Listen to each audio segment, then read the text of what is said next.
What do you normally say on your intro? Well, I've got this music, so sometimes I'll just say, "Hi, this is the eloquent in the room," and the music goes, and then I just say one thing, and you could be like, "I'm Ginny and I'm pissed off," or something, because, you know, we're having a fucking vent. So I love the vent time. Yeah, have a bit of a vent about creeps and stuff, but I want to cover a few things as well. Fabulous. Okay, right. Good day, folks. This is the eloquent in the room. My name's Ginny. I hail all the way from the UK. I'm fucking excited. Let's do this. G'day indeed. How's it going, cobbers? This is actually Rose. You're listening to the Eloquent in the Room podcast, episode 24. I could not resist letting Ginny open the show. When we were sorting out when we were going to record our little chat together, we were conversing over Instagram, and she sent me a voice message talking to me in an Australian accent, and it was priceless. And I thought, well, fuck, you've got to introduce the episode just to keep things fresh, you know. Speaking of keeping things fresh, I have been having a little bit of a break these past few weeks. A break from the podcast, that is. I have been rather consistently working on it for over a year, and it's a lot of work and a lot of organising and a lot of promoting and writing and stuff. And I found that I didn't have a lot of interviews lined up, and I wasn't really feeling like I wanted to write something new or drag out something old. I thought I just need to step back a bit and reassess where I'm at with it. I've decided that I'm going to be a little bit more go with the flow-ish about it, rather than putting one out every 2 weeks on a Tuesday. I'm going to put them out on a Friday, but it might not be every second Friday, might be every third or every fourth. In this case, this is part one of my interview with Ginny, and I thought I'd put part 2 out next week, so you don't have to wait a fortnight this time around. After that, at the end of the month, I do have an interview lined up with Laurie Mintz, the author of Becoming Clitorate. So it'll be nice to have a chat with an actual sex therapist, sex expert. I've talked a lot about orgasm, particularly in the first 4 episodes of the podcast. 2020, An Orgasmic Oddity, I called it. It was kind of anthropological and stuff, with a bit of science fiction thrown in. So this will be me talking in my layman's field researcher kind of way about orgasm with someone who's got a lot of education under her belt. I guess under her belt is the descriptive term. Anyway, everybody, look forward to that. So with this interview with Ginny, I wanted it to be the sum of her many parts. She's been on Instagram for just under a year. I've been following her for around about that time. She has Ehlers-Danlos syndrome, osteoarthritis. She suffers from depression and anxiety, and she's also terminally awesome. We do talk about all of those things. But the reason we got together to chat this week was she posted about the amount of creeps that she's been getting coming onto her Instagram and liking her posts and leaving seedy comments, particularly if she posts something that features her looking sexy, which she can't really help. And it gives her the dry heaves. It gives her anxiety. It really pisses her off. And I so get it. I so get it. It's one thing to jump on Instagram and take photos of yourself because you're really feeling good about yourself and you want to express that in a way that expresses your femininity and your sexuality in a way that makes you celebrate, want to share that celebration. But it's a whole other thing when someone's slipping into your DMs with fucking dick pics and shit. So I thought, what a great opportunity to get together with my lovely friend and just let our heads spin 180 degrees a la The Exorcist, and we spew our green bile of frustration in a podcast, but in a loving way. You know, neither of us are the type to get too angry because we get too upset. We care too much about humanity to get too angry. It's just all very upsetting. And I really relate to Ginny on so many levels, even though we could not be more different in regards to our life experiences. Her Instagram, by the way, is called My Disabled Sex Life. And it's awesome.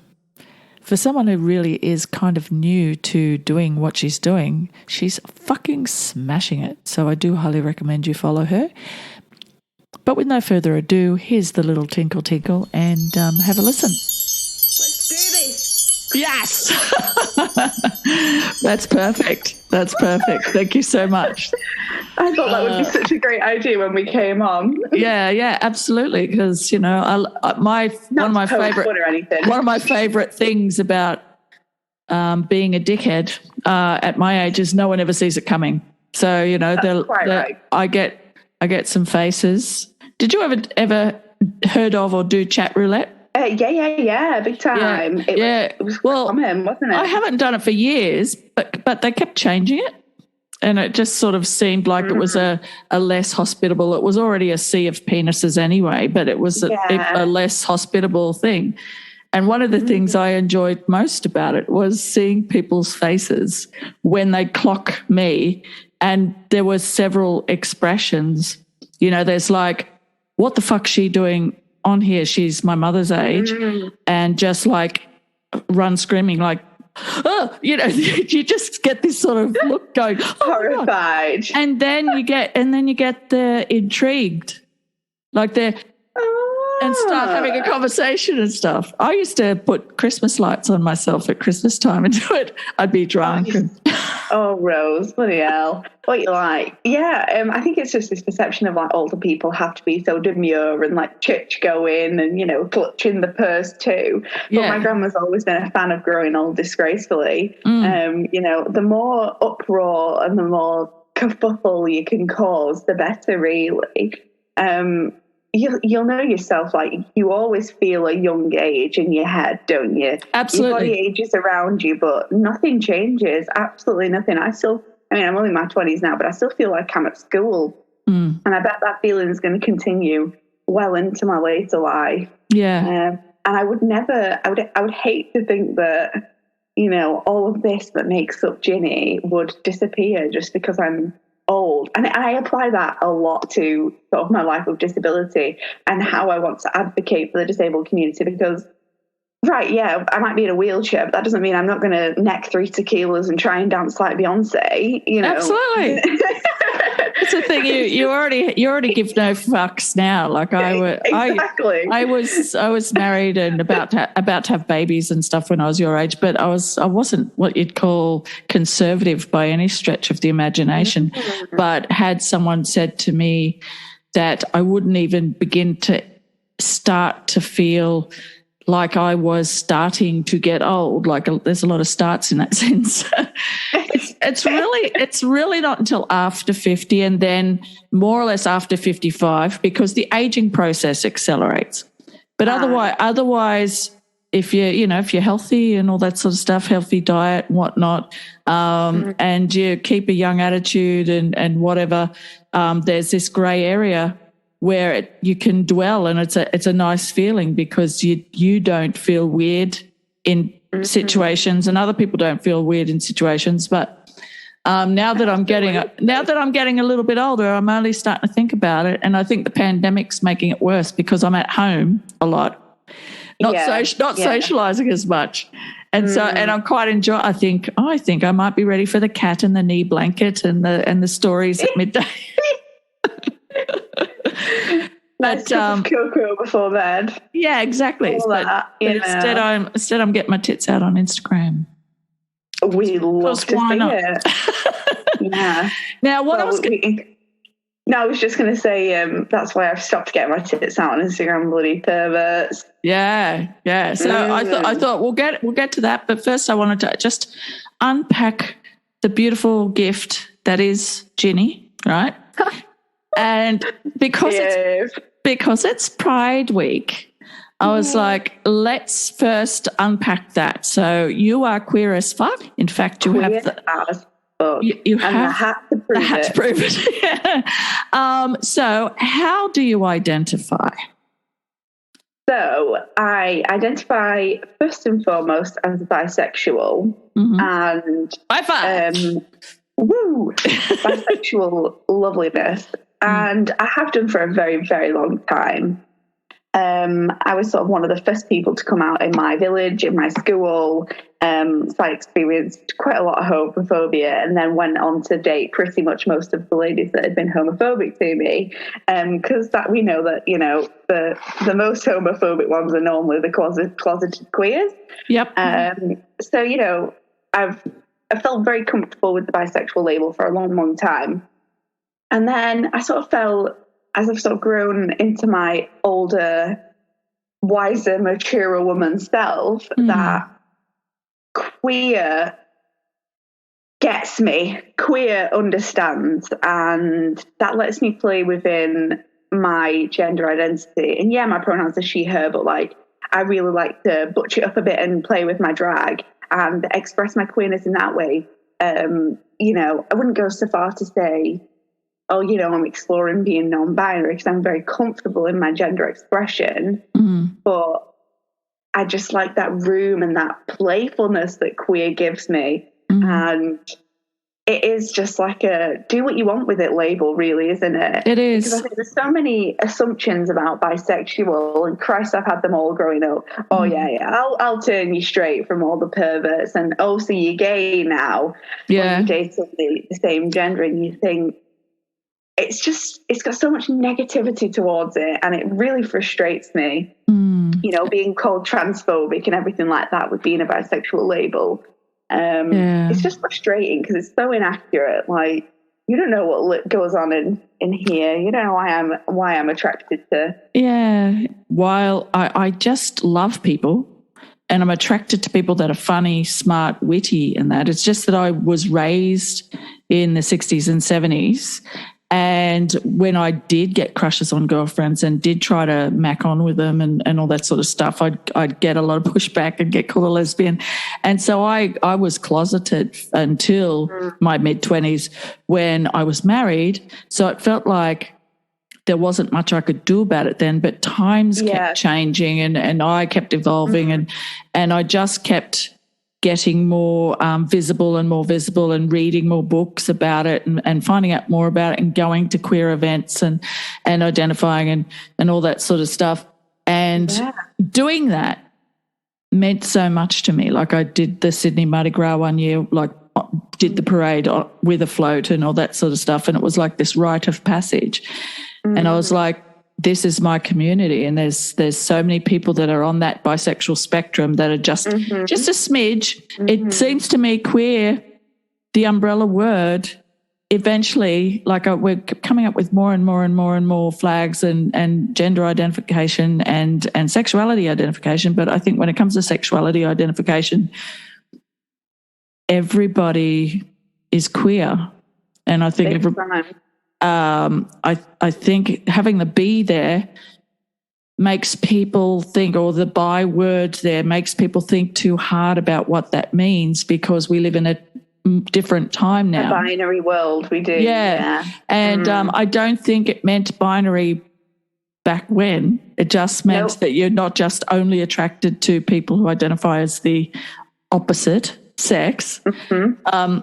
Just more than one. You're attracted to more than one gender. And in my case, it's biromantic, bisexual. There's variants. It really depends on the person. It's just not about genitalia. And that's what I was getting around to saying is I don't think women focus as much on the genitalia thing, except if they are homophobic. And then the first question you get asked, if they didn't know, if they thought you were straight and you say, no, I'm bisexual, I know the first question I was asked years ago was, does that mean you want to go down on women? Like this was something that was horrifying. So there was this eternalized misogyny everywhere. What? I know. Oh my goodness. I know. And I'm like, wow. Why do people have to pick things apart and find the things that expose the things that they're afraid of? Because they're so uncomfortable in their own identity, isn't it? They're so unable to express and feel their innermost parts. Like, I don't believe that anybody is, straight. I just don't think it happens. I think people have got their own universal ways of thinking about this, and they've got their own thoughts and feelings. But it's just so repressed. They just cannot express themselves because they're so into this rigid societal structure that they've completely denied themselves all freedom just to be fueled by hate. And you think, this is probably why we're not getting anywhere with anything, literally anything. And honestly, if I think about it too long, Rose, I'll cry. Yeah, no, it's interesting. I find it to be I feel so blessed to be alive now because the queer revolution, particularly, I reckon, the last 10 years, for us to talk, it's in the vernacular, for us to talk about being socialised under patriarchy and being socialised as our gender, and heteronormativity and all these words that I'm just seeing everywhere and thought in my head but didn't have the language for and didn't have people to talk about it with, and trying to navigate patriarchy by having these conversations with people all the time and working out what internalized misogyny do I have left and what white fragility do I have and all this sort of stuff. I'm examining this. People my age and older particularly they're a little bit more reluctant, but I've always been a curious person and I've always been a journalist and I've always sort of been really, really interested, and people who aren't particularly interested in anybody's sex life outside their own or anyone's life outside their own feel like I can't wrap my head around it. And I just think, just give yourself a chance. Yeah, isn't it? And it's so funny that you should say that because language is so important. I only really joined the sex positive community like now a year ago. And like yourself, I've always had these labels and felt comfortable expressing myself. But there are parts that I didn't have the language for and I didn't have the expression for. And I find that a lot of the time you'll speak to somebody and they'll be like, it's sort of like thinly veiled accepting homophobia. They'll sort of say, do what you want so long as you're not hurting anybody. And you think, break that down in your head and tell me what you've said by what you've said there. Yeah. Examine what you break down each word and understand what you're trying to say. Yeah. What is it that you feel, come on, get it out. And you just kind of want to coax it. And I know for myself that joining this world and being part of all this inclusive language and understanding and really educating and getting to know the center of it all, that's been the real change for me. Like my feminism has moved on tenfold. Honestly, I can't even begin to express the fact that I didn't understand my own community as a queer person, fully, because I was only being shown people like me around the villages and places that I've grown up. I've understood my disabled community a lot more, again, because I've been exposed to so much more. I know way more now about the Black trans community and everything like that. And this is just so important. If you aren't getting out there and showing your understanding and learning. I love how much learning more about the trans community, the trans experience, the trans spectrum, all of these things, how much it has informed my feminism. It has told me so much about this not only the socialization, but the roles, the labels, the perceptions, and there's so many beautiful people on Instagram who are non-binary and are really, really flamboyant and really out there, and they have the biggest hearts and the most beautiful communication ability and such a depth and I feel like these people are angels walking on the earth right now. And Matt Bernstein, Bernstein. I watch his stories and he wakes people up with his nails on the on the screen. Wake up. It's wake up bisexuals or wake up queers or whatever, and he dances and it just makes me so happy in my heart. Yeah. Just because all he wants to do is beam love out to people, beam love and acceptance. And this is the true power of the LGBTQIA plus community. We are walking divinity. We have overcome so much. There is tons yet to go, but there is pure love and joy, and we need to be protecting our community and fully just giving it a squeeze, really, because it's just the best thing that's ever happened to me. And absolutely. To have those intersections of my queerness and my disability and my femininity and my masculinity, and just to love all of that, and that's how Ginny came to be, I think. And accepting and truly embracing the disabled within me, the fact that I am a joy of disabled, ouchy loveliness is the one, and that's been the real driving force. Yeah, my main identifier, because it's my main thing. Yeah, thing. Whereabouts in the UK are you from? Because that was a very Liverpudlian. Not too far. I'm about 40 minutes away from Liverpool, but I'm from Lancashire. All right. That's where my grandfather on my father's side is from, the old cotton mills and stuff that are around Rochester. Oh, yeah. My grandfather worked there from the age of 11 or whatever. So last time I went to the UK, I did a little bit of a pilgrimage around there and stuff. But some absolutely beautiful places around here. Yeah. If it weren't mills, it were mining. Yeah. And I'm very tied to my ancestors. I'm very keen on my local history. I'm very keen on respecting the people that came before me. I've felt like a tourist for most of my life until only about 20 years ago we looked further into our family tree and found one branch, my paternal grandmother, went all the way back to convicts from Ireland. So I've got this Irish blood, and I kind of always knew that. So I've been to Ireland 3 times in the last 4 years, just taking my DNA back. But that's a whole other thing. But what I wanted to do, because of this, because you do identify, as you were saying, you have these beautiful aspects to what you're doing, and obviously before we come live with this, I'm going to be introducing you as I met you on Instagram and talk about that, and how I'm a big fan of yours. Fan self.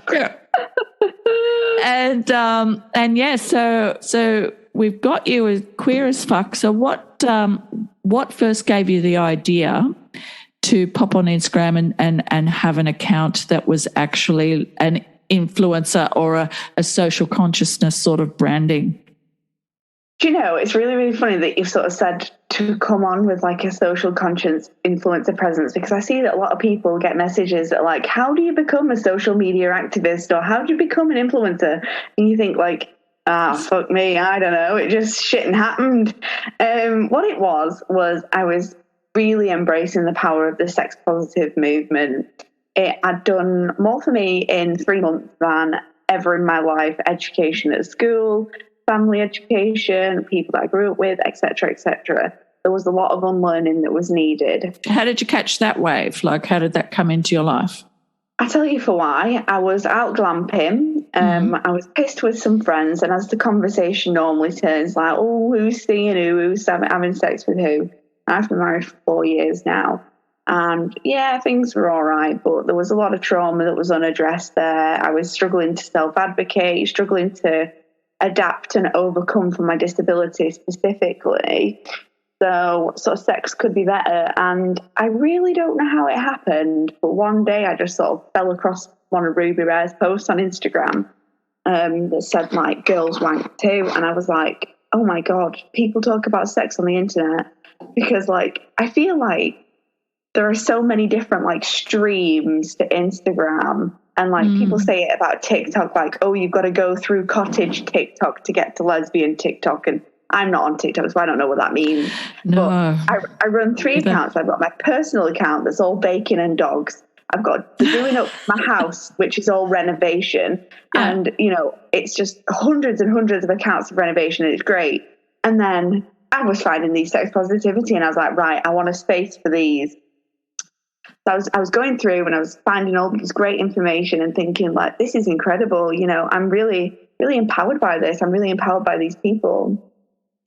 And sort of thinking, okay, but where are the disabled people? Where are the people that look like me? Well, a lot of people like me. There's so many white people on this Instagram. But, you know, where are the disabled people? Where is the representation for this community, especially as LGBTQ plus members? I was like, what's happening? Where are they? And I've since found them. They just take a little bit more digging. You get to them eventually. But I thought, well, I'm a Godby Northerner. I might as well give it a go. And I thought, I sort of messaged the girls group chat and I said to them, like, do you think people would want to listen and you know, hear me talking about disability and stuff like that? And they're like, yeah, bloody do it. So they really gassed me up, and I started. And the first post that I made, I had a little notepad and I just sat in my room and just, right, well, here's EDS and period sex. You know, really looking at my notepad and really shy and really not feeling confident. And, you know, and then all of a sudden I started making friends, and you were very, very early on in my Instagram page, probably, one of the first, probably. Yeah. So, it just kind of grew from there, and I've really fell in love with it. Let me tell you, when I say it's my passion, my God, I'm so happy to have found it. It's changed my life. And I think you'll probably say the same.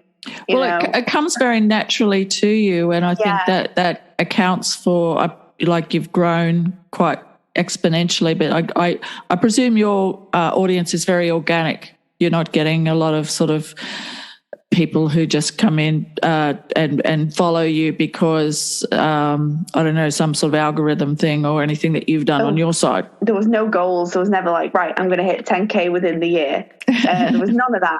I couldn't care less, to be perfectly honest. It's all about chatting to the community, basically. And when I'm getting messages like, oh, I set up OnlyFans because of you. Do you want to see it? I'm like, yes, tell me. And I'm getting these disabled people who have become confident in their sexuality and expressing themselves to the point they're now involved in sex work. And I think that's incredible. You know, we need representation in all corners. Yeah, absolutely. Especially about like God Instagram insights and business accounts and following the algorithm. I'm not into any of that. I don't have it because I would drive myself mad. I'm an anxious person. Sometimes I think about deleting a post if it's only got like 20 likes, and then I think, no, fuck it, it's staying. I put a lot of work into that, you know. Because it's not about that. And Augustina, Live Our Values, a beautiful woman, makes recyclable pads. You've probably seen her a lot on my stories. And she's sort of the same. We're not here for the numbers, but sometimes it does bog you down because you compare yourself and you sort of get into this whole like influencer sphere. And opportunities do come from this page, and it's nice to get a bit of extra income because we know how expensive it is to live as a disabled person. Mobility aids cost a fortune, and I've been so blessed that the gals in the community bought me a walker. You know, it's been incredible. The support's been unbelievable.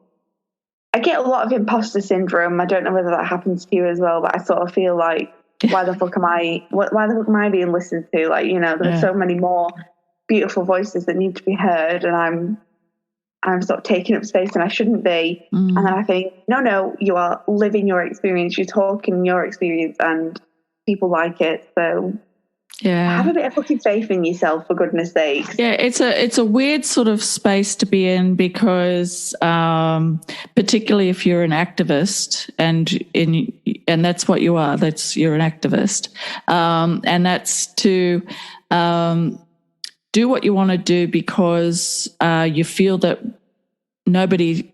you haven't heard anybody say what you say in the way that you say it. I think everybody knows what they're not hearing.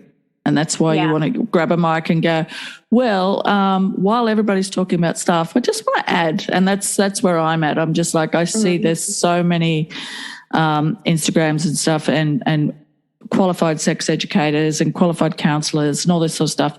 I have a journalist background, but I also have a slut background and a relationship background and all that sort of stuff. And that has taught me a lot of stuff.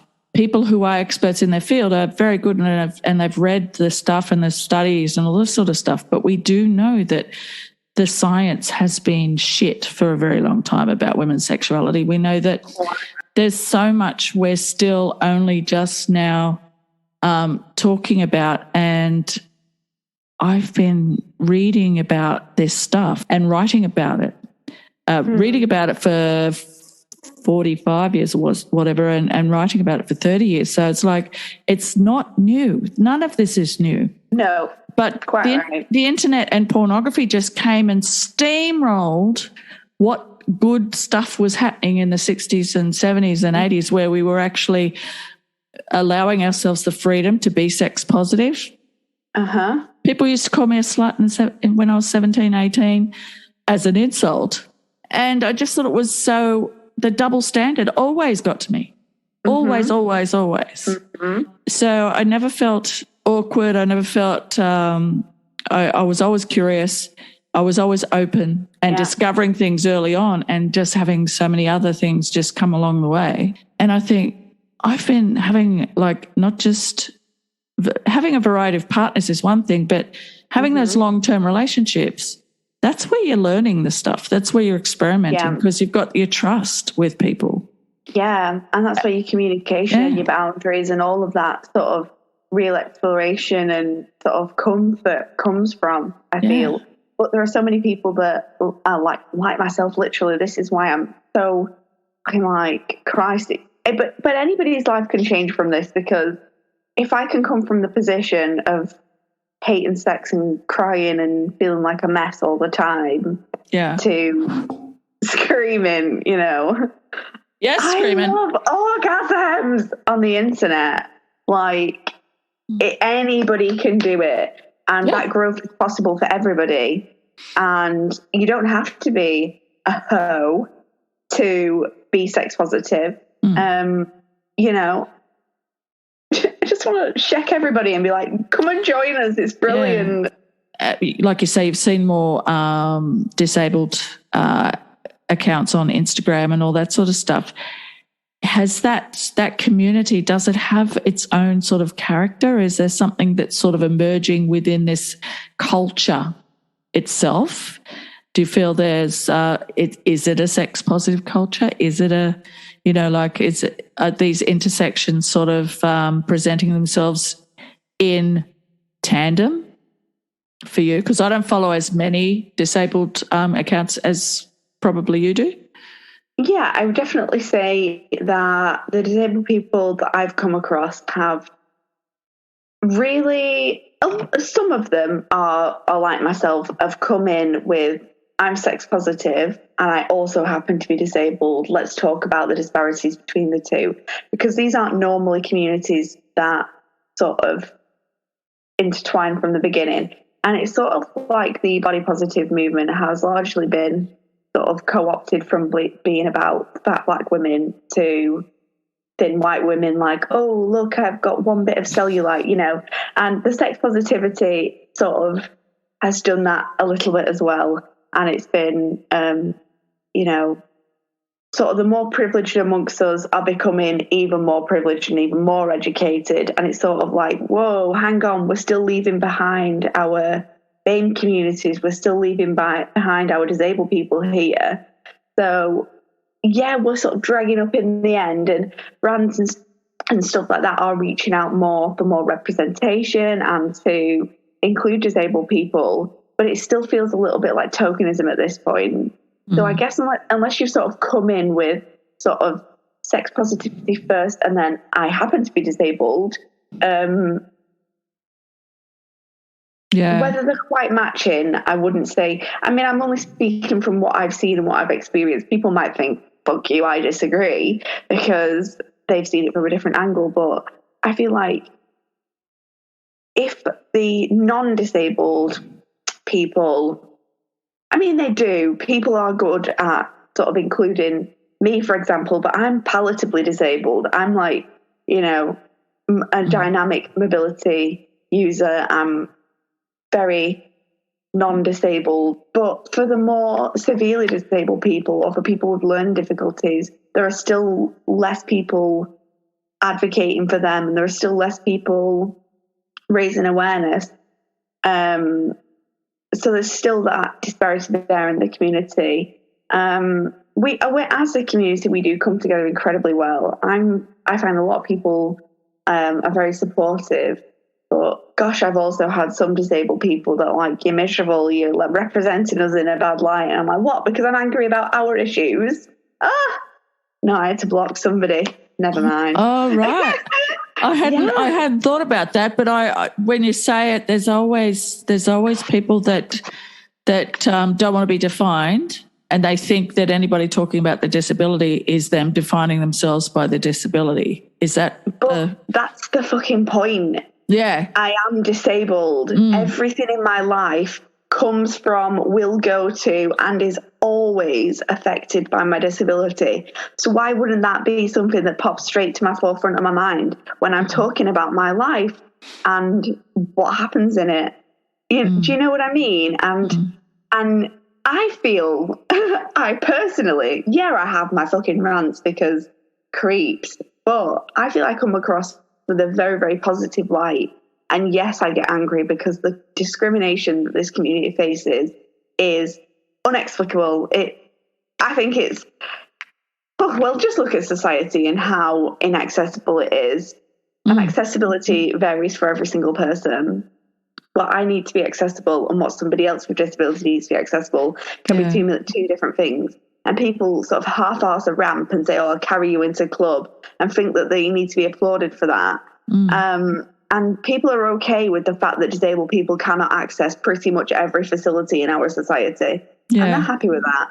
And that's not okay with me. Yeah, I'm going to get angry and I'm going to fucking shout about it because it's not okay. And then I get people in my messages saying, oh, is it because you're disabled? Because you are always angry all the time. Oh, shit. I have the same disability as you, but I don't think I'm as bad as you. So maybe you could smile a bit more. And I'm like, wow. Bit of an so frustrated. What is that? People take ownership of taking kindness to anybody. Yeah, and they're taking ownership over whatever is out there. Like, that's kind of interesting.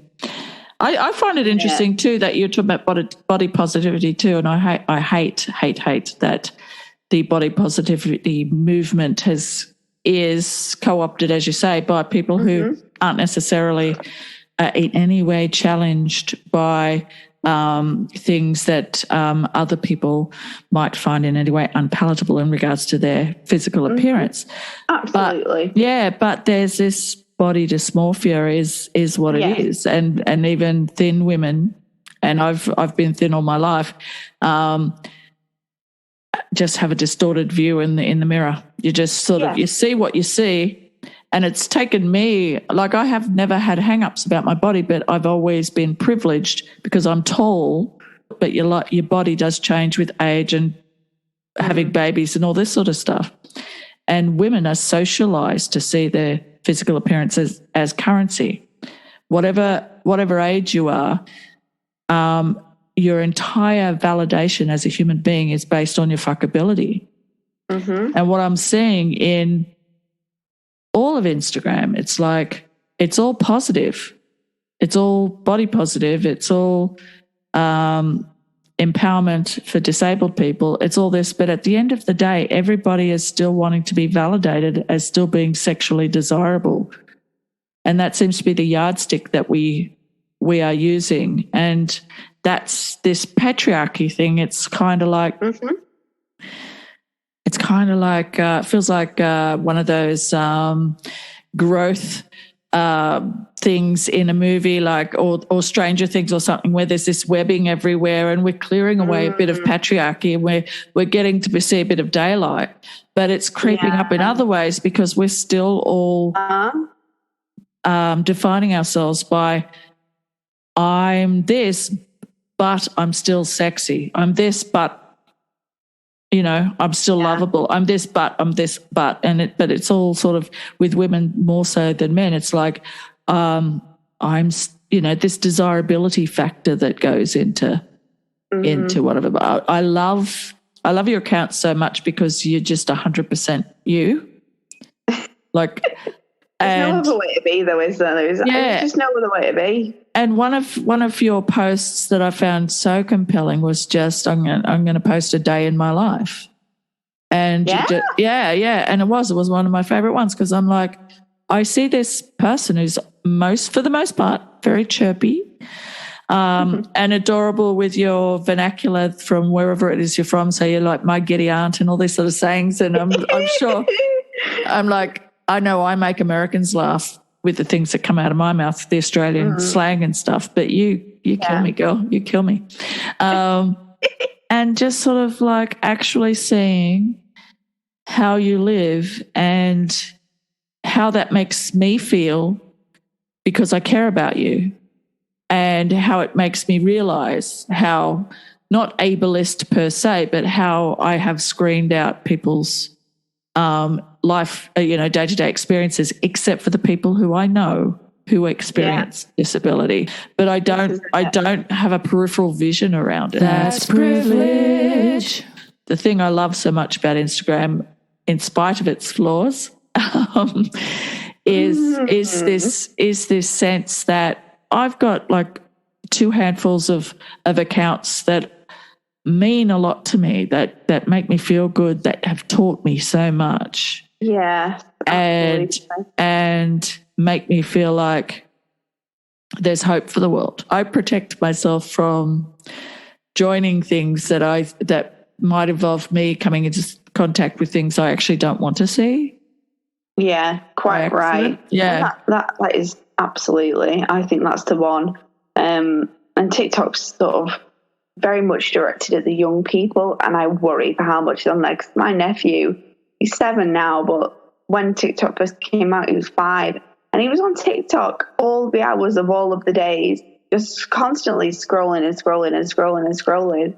And I heard one of the videos that he was listening to, and I damn near snatched the iPad out of his hand because it was absolutely so inappropriate. It was talking about sexual assault, and like as in a man was joking about sexual assault and street harassment and whatever. And I was like, whoa, you're supposed to be listening to Minecraft videos. What are you doing? But he doesn't know. He's just watching it mindlessly, Yeah. Scary though. And I worry for the young uns. I really, really do. Yeah. Defo. So who are your favourite influences? Because when we talk about people, I also add it to the show notes so that people can look these things up and stuff. I'm very educational. Oh, you're so good. Look at you go. I mean, there are so many different people I follow for so many different reasons. My gal, Clitch the Best and Bloody Honest are my favourite sort of like truly educational tools. Posting sort of like the sex ed, like the facts and like you said, the sex education stuff isn't new. It's sort of been around forever, but it's presenting it in a way that we understand and that we are getting this inclusive sex ed finally. And I think the period education that Bloody Honest does is incredible. And I've done a bit of work for her about periods with disability because there are so many different factors that can make a period difficult for disabled people. And she's doing great work in helping people track and understand the cycles, and really is doing some great work there. Yeah. Disabled people that I follow, because I mean there are just absolute beauties. I'm really enjoying Disabled Eliza at the moment. They are absolutely great. They do some really fun reels, and I sort of feel like, yeah, this person gets it. She's got a very good sense of humor. They've got a very good sense of humor, and you know, they're quite darky, would you say?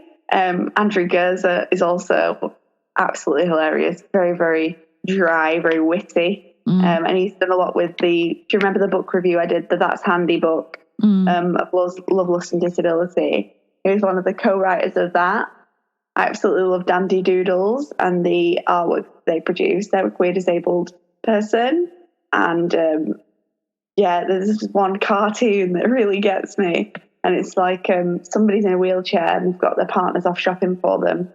I'm mixing two different ones up, but somebody comes over and goes, "Aren't you a little lamb, look?" Or, "Aren't they so good for being with you?" And I get that all the time when I'm out with my husband.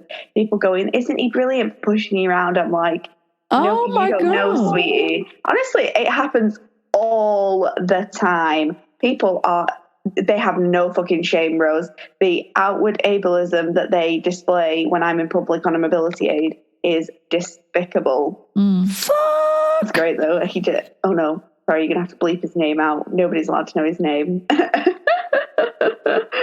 My husband, when we're out and about, he'll just literally drive me away like, "Bunch of cunts!"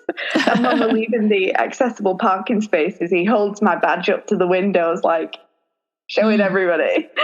And it's great to have that support, but the way people address him rather than me, the way that people will talk over me and sort of say, "Oh yeah, isn't he good for being with you?" And I'm a hot piece of ass, no, you wish, baby. Funny, this cartoon's like, "Oh, isn't he a lamb?" Well, actually, I think you'll find that I'm this hot, sexy person and he's fucking lucky to be with me and everything like that. And I think, yeah. And I know that I'm digressing a wee bit from the account. No. I will send you a full list because So that was part 1. Part 2 is coming next Friday. We cover all sorts of stuff, but we do zero in on the whole creep thing that we were talking about on the top. She gets harassed quite a bit and it's really fucked up. So definitely more her talking than me talking in the next episode as well, while she gets a lot of stuff off her chest. And I'm here for it, and I'm so glad that I'm able to give her a voice in that way. I think if she were to do it on her own account, it'd probably just bring more trolls and assholes out of the woodwork. And she's feeling not safe on her account as it is. And a big reason why I'm doing this, apart from the fact that she's awesome and so interesting to talk to, and I feel so privileged to elevate her voice, is that just as her friend, I want her to be able to do her thing however she sees fucking fit, and not let anyone bring her down, not let any judgmental, leery, creepy fuckwits make her feel like she's being objectified and sexualized and just icky all over. And yeah, this is what women put up with. If I have any men listening right now, this is what all women put up with all the time, from birth to death.